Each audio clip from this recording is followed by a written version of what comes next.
প্রথমে যেই ভিডিওটা আমি পোস্ট করেছিলাম ফেসবুকে, তারপরেও এতটা পরিমাণে ব্লিডিং হয়েছে, মানে তারপরও আরও দুবার এতটা পরিমাণে ব্লিডিং হয়েছে। তো এই ভিডিও আমি তোমাদের সাথে শেয়ার করলাম এই একটাই কারণে, জানি জিনিসটা দেখতে খারাপ লাগছে, বাট অনেকের সাথে এই জিনিসটা হয়ে থাকে, যার কারণে আমি ভিডিওটা পোস্ট করছি।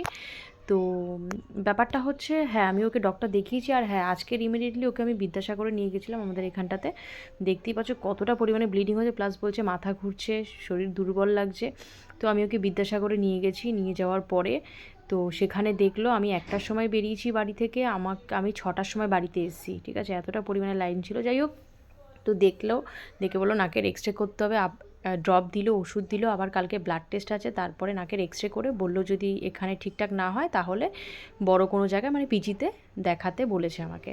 তো সেটারই তোমাদের কিছু ক্লিপ আমি শেয়ার করলাম, কারণ তোমরা অনেকেই কমেন্ট করেছো আমাকে এই যে ওর নাক থেকে এটা কেন বেরোচ্ছে, কিসের জন্য হচ্ছে বলেছো, তাদেরকে বলছি থ্যাংক ইউ কমেন্ট করার জন্য। কারণ অনেকের সাথে, অনেক বাচ্চাদের সাথে এই গরমকালে বা এই টাইমে হয়ে থাকে এটা। তো আমি সেটারই কিছু ক্লিপ তোমাদের সাথে শেয়ার করলাম। আর কেন হচ্ছে সেটা ডক্টর বলল, ডক্টর আমাকে সেইভাবে কিছুই বলেনি যে পেট গরম থেকে হচ্ছে বা কিছু, জানি না কী হবে, তো দেখা যাক। টাটা।